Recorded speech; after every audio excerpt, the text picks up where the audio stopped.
साथियों नमस्कार। स्वागत है एक बार फिर से आप सभी का अपने इस YouTube चैनल पर। साथियों, जैसा कि आप सभी को पता है कि अपने इस YouTube चैनल पर आपको रेगुलर क्लासें हैं वो देखने को मिलती हैं।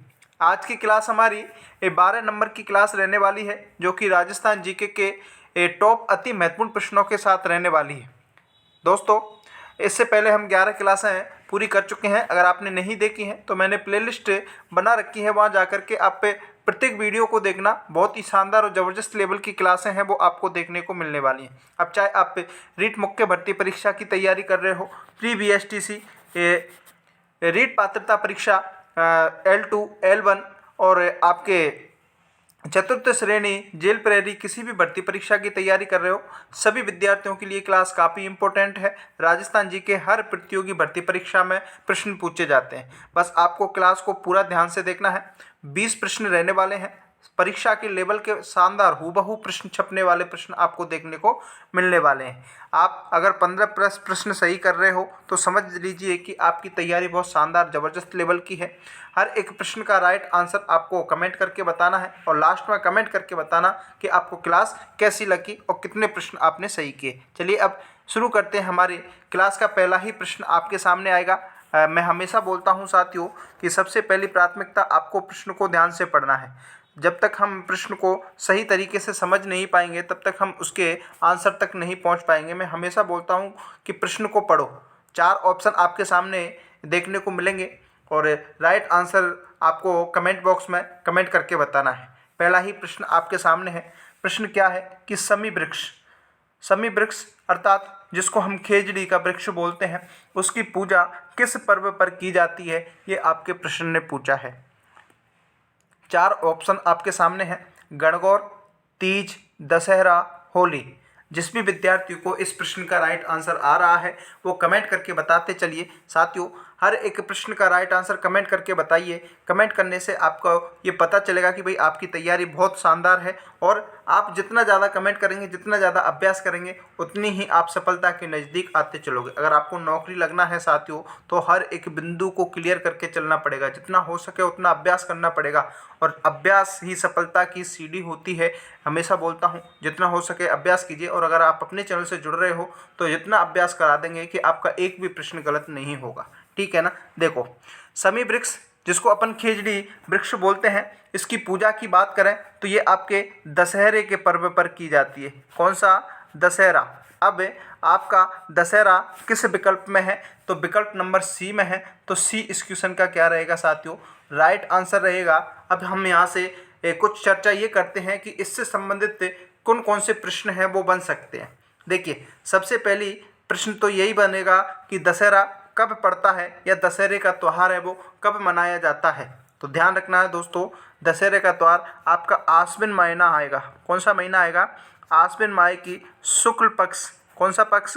शुक्ल पक्ष की 10वीं को आपका दशहरा मनाया जाता है। और यहाँ से एक प्रश्न बहुत इम्पोर्टेंट बनने वाला है जो कि कई बार परीक्षा में पूछा गया है कि दशहरा कहाँ का प्रसिद्ध है।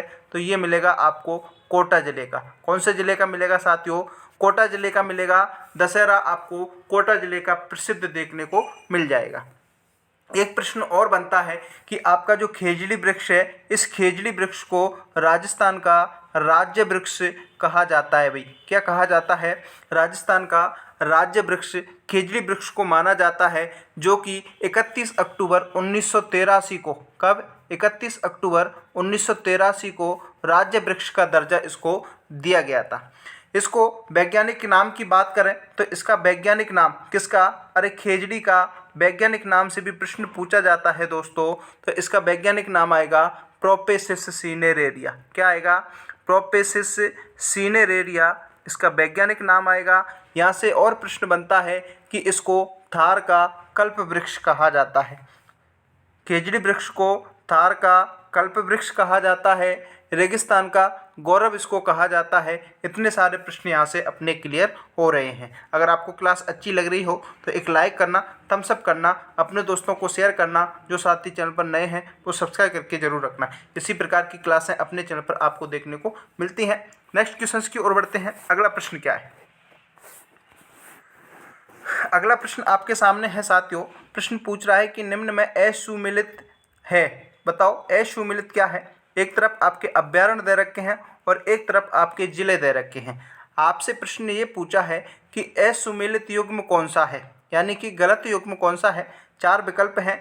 केसरबाग अभ्यारण्य जयपुर में है क्या, रामसागर धौलपुर में है क्या, शेरगढ़ बारां में है क्या, सवाई मानसिंह सवाई माधोपुर में। अब कमेंट करके बताइए कौन सा विकल्प गलत रहेगा। तो देखिए, आपका जो केसरबाग अभ्यारण्य है ये आपके जयपुर में ना होकर के कहाँ मिलेगा, ये मिलेगा आपके धौलपुर में मिलेगा। सर कहाँ मिलेगा, धौलपुर में मिलेगा। तो विकल्प नंबर ए ही इस क्वेश्चन का क्या रहेगा, राइट आंसर रहेगा। जितने भी साथी ए विकल्प का चयन करेंगे वो सभी सही रहने वाले हैं, ध्यान रखना है। अगले प्रश्न की ओर बढ़ें। अगला प्रश्न क्या है, अगला प्रश्न बहुत शानदार है। प्रश्न क्या कह रहा है कि राज्य के रेगिस्तानी क्षेत्र का पौधा जिसको मोपेन का नाम से जानते हैं वो मूलतः किस देश का है, ये आपसे प्रश्न ने पूछा है। इजराइल का है क्या, जिम्बाब्वे, पुर्तगाल, डच। कमेंट करके बताओ। रेगिस्तानी क्षेत्र का पौधा मोपेन है, ये आपके जिम्बाब्वे कौन से देश का, जिम्बाब्वे देश का आपका ये पौधा है वो देखने को मिलेगा। बी विकल्प इस क्वेश्चन का क्या रहेगा, राइट आंसर रहेगा। जिस भी साथी ने बी विकल्प का चयन किया है वो यहाँ पर सही रहने वाला है।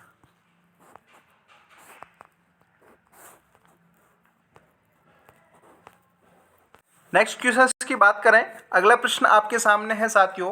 प्रश्न है कि राज्य में राजस्थान वन्य पशु एवं पक्षी संरक्षण अधिनियम 1951 में लागू किया गया था, ये कब किया गया था, ये आपसे पूछा है। देखिए, 15 जनवरी 1951, 23 अप्रैल 1951, 31 जनवरी 1952 और 1 मई 1952। तो देखिए 1952 वाले विकल्प तो आपके बिल्कुल ही क्लियर हो जाएंगे, क्योंकि आपका जो वन्य पशु एवं पक्षी संरक्षण अधिनियम है 1951 में पारित किया गया था। अब ये पूछा है कि कब पारित किया गया था, तो ये पारित किया गया था आपके 23 अप्रैल को। कब किया गया था, 23 अप्रैल सन 1951 में ये आपका अधिनियम है वो लागू किया गया था। बी विकल्प इस क्वेश्चन का राइट आंसर रह जाएगा। जितने भी साथी बी विकल्प का चयन करेंगे वो सभी सही रहेंगे। एक बार जितने भी साथी जुड़े हैं सभी का स्वागत है साथियों। प्रत्येक प्रश्न का राइट आंसर कमेंट करते चलिए, अपने दोस्तों को क्लास को शेयर कीजिए। बहुत शानदार और ज़बरदस्त लेवल की क्लास है, आपकी परीक्षा के लेवल के प्रश्न आपको देखने को मिलने वाले। देखिए अगला प्रश्न है, शानदार प्रश्न है। भीलवाड़ा का जो मेजा बांध है वो किस नदी पर बनाया गया है, ये आपके प्रश्न ने पूछा है। मेज नदी, मानसी नदी, कोटारी नदी, खारी नदी।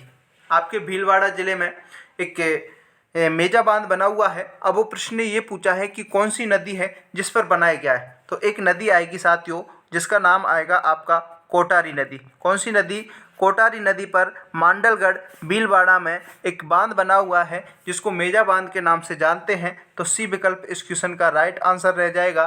जितने भी साथी सी का चयन करेंगे वो सभी सही रहने वाले हैं। यहाँ से मैं कुछ क्वेश्चंस बता देता हूँ कि कोटारी नदी का उद्गम की अगर अपन बात करें तो इसका उद्गम आपके राजसमंद जिला आएगा। कौन सा जिला आएगा, राजसमंद जिला की देवगढ़ में जो अरावली की पहाड़ियाँ हैं उससे इसका उद्गम होता है और ये आपके रायपुर में बहेगी। उसके बाद मांडलगढ़, उसके बाद भीलवाड़ा, उसके बाद कोटड़ी तहसील में बनास नदी में मिल जाती है। ये आपको ध्यान रखना है। इस नदी के किनारे बागौर सभ्यता है जो कि भीलवाड़ा में स्थित है। इस बिंदु को भी आपको क्लियर करके रखना है। नेक्स्ट क्वेश्चन की ओर बढ़े। अगला प्रश्न, अगला प्रश्न है कि राज्य की किस नदी का बहाव क्षेत्र तोरावाटी के नाम से जाना जाता है। बताओ भाई, कांतली नदी, काकनी नदी, सागी नदी, बांडी नदी। कमेंट करके बताना है कि ऐसी कौन सी नदी है जिसका बहाव तोरावाटी के नाम से जाना जाता है। तो आपने एक नदियाँ पढ़ी होंगी आंतरिक प्रवाह की नदियाँ। कौन सी नदियाँ, आंतरिक प्रवाह की नदी। इस नदी का नाम आता है कांतली नदी। कौन सी नदी, कांतली नदी के प्रवाह क्षेत्र को हम तोरावाटी के नाम से जानते हैं। ए विकल्प इस क्वेश्चन का राइट आंसर हो जाएगा। जितने भी साथी ए विकल्प का चयन करेंगे वो सभी सही रहने वाले हैं। नेक्स्ट क्वेश्चन की ओर बढ़े। अगला प्रश्न शानदार प्रश्न है, ध्यान से पढ़ना है। बारां जिले में शेरगढ़ अभ्यारण्य कौन सी नदी बहती है। बारां जिले का जो शेरगढ़ अभ्यारण्य है उसमें कौन सी नदी बहती है, ये आपसे प्रश्न ने पूछा है।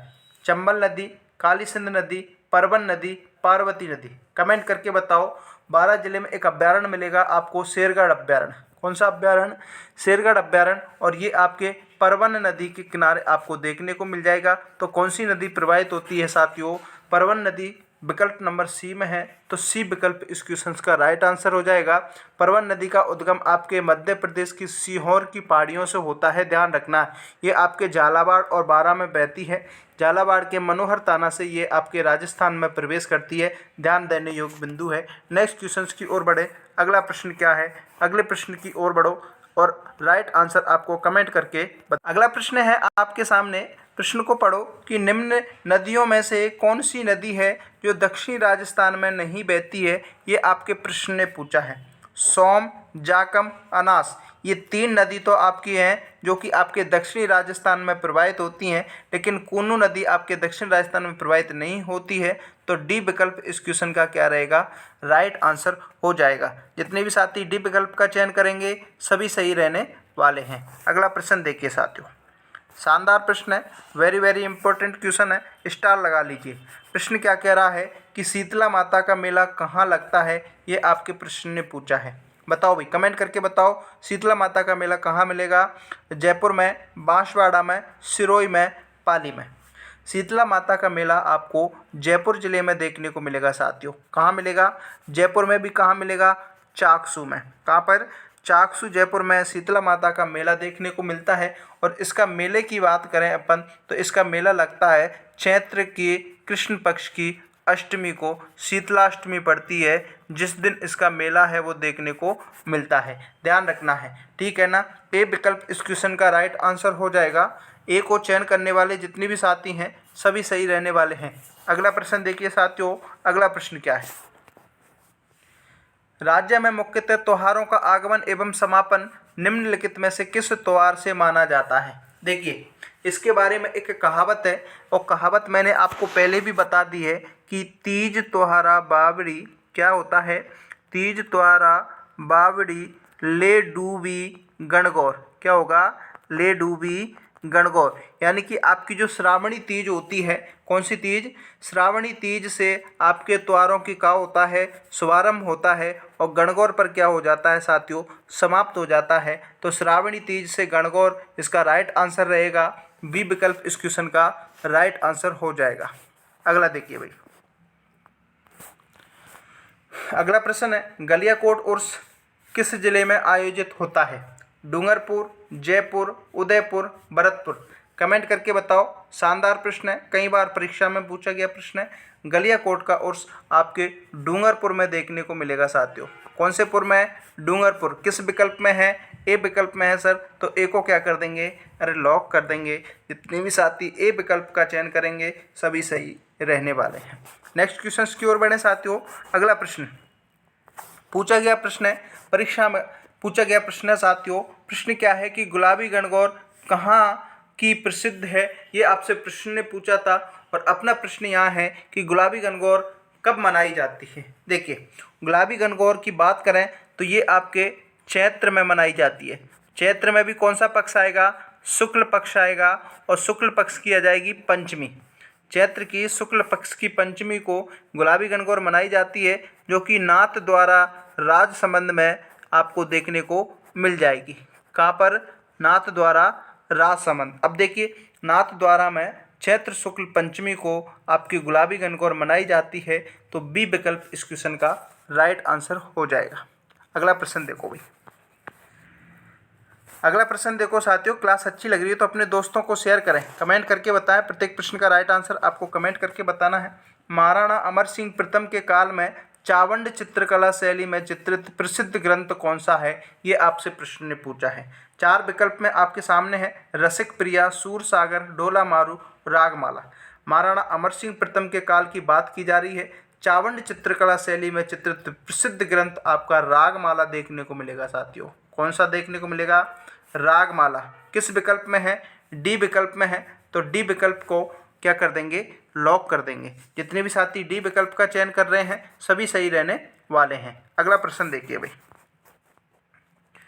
अगला प्रश्न देखो, उदयपुर के किस शासक ने, ये भी प्रश्न पूछा गया है, इंपॉर्टेंट क्वेश्चंस लगा लीजिए, ध्यान रखना है। और एक प्रश्न पूछा गया प्रश्न है, और पूछे गए प्रश्नों को लाने का उद्देश्य एक ही होता है दोस्तों कि हमें ये पता चलता है कि परीक्षा में किस प्रकार के प्रश्न हैं वो पूछे जाते हैं, ठीक है ना। और आप पूर्व प्रतियोगी भर्ती परीक्षा के प्रश्नों को देखते हो तो उससे आपको अलग ही कॉन्फिडेंस देखने को मिलेगा कि हाँ भाई, ऐसे प्रश्न तो मेरे को भी आते हैं और ऐसे ही प्रश्न आपके परीक्षा में पूछे जाते हैं, ठीक है ना। उदयपुर का ऐसा कौन सा शासक है जो कि राजमहल में चित्तेरों की ओबरी नामक कला विद्यालय स्थापित किया था? देखिए, चित्तेरों की ओबरी नामक एक विद्यालय स्थापित किया था, उदयपुर का शासक है।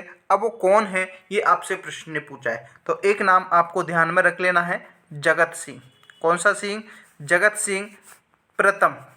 जगत सिंह प्रथम ने चित्तौरों की ओबरी नामक विद्यालय की स्थापना की थी। डी विकल्प इस क्वेश्चन का क्या रहेगा? राइट आंसर हो जाएगा। अगला देखिए भाई, अगला प्रश्न क्या है। अगला प्रश्न है, जयपुर चित्रकला शैली का स्वर्ण काल किस शासन काल को माना जाता है? भाई, आपकी जयपुर चित्रकला शैली है और प्रश्न ये पूछ रहा है कि जयपुर चित्रकला शैली का स्वर्ण काल है वो किस शासक के शासन काल को माना जाता है? सवाई जयसिंह, सवाई ईश्वरी सिंह, सवाई राम सिंह, सवाई प्रताप सिंह। स्वर्ण काल की बात करें तो एक राजा आएंगे आपके, कौन से आएंगे? वो आएंगे आपके सवाई प्रताप सिंह सर। कौन से आएंगे? सवाई प्रताप सिंह के शासन काल को स्वर्ण काल जयपुर चित्रकला शैली को कहा जाता है। आपके डी विकल्प इस क्वेश्चन का राइट आंसर हो जाएगा। अगला देखिए भाई, अगला प्रश्न क्या है भाई।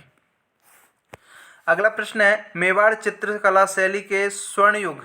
देखिए, अब ये आपका मेवाड़ चित्रकला शैली से प्रश्न पूछा है और प्रश्न ये कह रहा है कि मेवाड़ चित्रकला शैली का स्वर्ण युग जिसको महाराणा जगत सिंह प्रथम के समय में माना जाता है और चित्तेरों की ओबरी जिसने इसका विद्यालय स्थापित किया था, उसको स्थापित करने वाला चित्तेरा कौन था, ये आपके प्रश्न ने पूछा है। नसीरुद्दीन, निहाल चंद, साहिबुद्दीन और साहिब राम। आपको ध्यान रखना है, साहिबुद्दीन नामक एक शख्स हुआ करते थे जिन्होंने चित्तौरों की ओबरी का आपका विद्यालय वो स्थापित किया था। अब बताओ साहिबुद्दीन किस विकल्प में है? सी विकल्प में है सर। तो सी को क्या कर देंगे? पकड़ेंगे और लॉक कर देंगे। जितने भी साथी सी को लॉक कर रहे हैं, जितने भी साथी सी के साथ जा रहे हैं, वो सभी सही रहने वाले हैं। Very good. प्रत्येक विद्यार्थी कमेंट करके राइट आंसर बताते चलिए। जितने भी जुड़ रहे हैं सभी का स्वागत है। एक बार शेयर कर दीजिए अपने दोस्तों को और क्लास लाइक नहीं की है तो लाइक जरूर करें। नवीनतम खुदाई के अनुसार सोने के भंडार किस जिले में मिले हैं? बताओ भाई। बांसवाड़ा, डूंगरपुर, अजमेर, जयपुर। नवीनतम खुदाई के अनुसार सोने के भंडार की बात की जा रही है तो आपको बांसवाड़ा जिला आपको याद कर लेना है। कौन सा जिला? बांसवाड़ा, जिसको हम 100 द्वीपों का शहर के नाम से जानते हैं। ध्यान रखना है, ए विकल्प इस क्वेश्चन का राइट आंसर हो जाएगा। अगला प्रश्न देखो भाई। राज्य में जिप्सम उत्पादन में अग्रणी जिला कौन सा है? बताओ भाई। जिप्सम उत्पादन में अग्रणी जिला कौन सा है? नागौर, बीकानेर, चूरू, जैसलमेर। कमेंट करके बताओ। तो जिप्सम उत्पादन की बात की जाए तो नागौर जिले को आपको ध्यान में रख लेना है। अब बताओ नागौर जिला किस विकल्प में है? ए में है, तो ए को क्या कर देंगे? लॉक कर देंगे। नेक्स्ट क्वेश्चन की ओर बढ़ो। कृष्ण क्रांति किससे संबंधित है? बताओ। कोयला उत्पादन से, संगमरमर उत्पादन से, लोहा उत्पादन से या पेट्रोलियम उत्पादन से? कृष्ण क्रांति की बात करें तो सीधे पेट्रोलियम उत्पादन के पास आ जाना। पेट्रोलियम उत्पादन से संबंधित कृष्ण क्रांति को माना जाता है। डी विकल्प का चयन करने वाले जितने भी साथी हैं सभी सही रहने वाले हैं। अगला प्रश्न देखिए साथियों। अगला प्रश्न है, खनिज उपलब्धता की दृष्टि से राजस्थान का देश में कौन सा स्थान है? प्रथम, द्वितीय, तृतीय, चतुर्थ। देखिए, खनिज उपलब्धता की दृष्टि पूछ रहा है। कौन सी? खनिज उपलब्धता की दृष्टि पूछ रहा है और राजस्थान का स्थान आपको तीसरा स्थान देखने को मिलेगा साथियों। कौन सा स्थान मिलेगा? तीसरा स्थान। बताओ तीसरा स्थान किस विकल्प में है? सी में है। तो मेरे को कमेंट करके बताओ कि पहला स्थान और दूसरा स्थान किसका है। देखिए, खनिज उपलब्धता के आधार पर पहला स्थान आपके झारखंड का आ जाएगा और दूसरा स्थान आपके मध्य प्रदेश का आएगा, तीसरा स्थान आपके राजस्थान का आएगा। एक प्रश्न पूछा जाता है कि खनिजों का अजायब घर किसे कहा जाता है? तो राजस्थान को खनिजों का अजायब घर के नाम से जाना जाता है। और एक प्रश्न और पूछा जाता है कि खनिज भंडार की दृष्टि से राजस्थान का कौन सा स्थान है। तो खनिज भंडार की दृष्टि से अगर प्रश्न पूछे तो राजस्थान का दूसरा स्थान है, उपलब्धता की दृष्टि से तीसरा स्थान है। ठीक है ना। तो ये तो थे आज की क्लास के 20 प्रश्न, जो कि बहुत ही शानदार और ज़बरदस्त लेवल के हैं। अगर आप ईमानदारी से बताइए कि 20 में से कितने प्रश्न आपने सही किए हैं। अगर आप 15 प्रश्न सही कर रहे हो तो आप सिलेक्शन के हकदार हो। साथियों, क्लास अच्छी लगी हो तो लाइक करें, अपने दोस्तों को शेयर करें। जो साथी चैनल पर पहली बार विजिट किया है वो चैनल को सब्सक्राइब जरूर करें। रेगुलर आपको इसी प्रकार की क्लासें देखने को मिलती हैं। मिलते हैं नेक्स्ट क्वेश्चन में, तब तक के लिए जय हिंद, जय Bharat, bye bye, take care.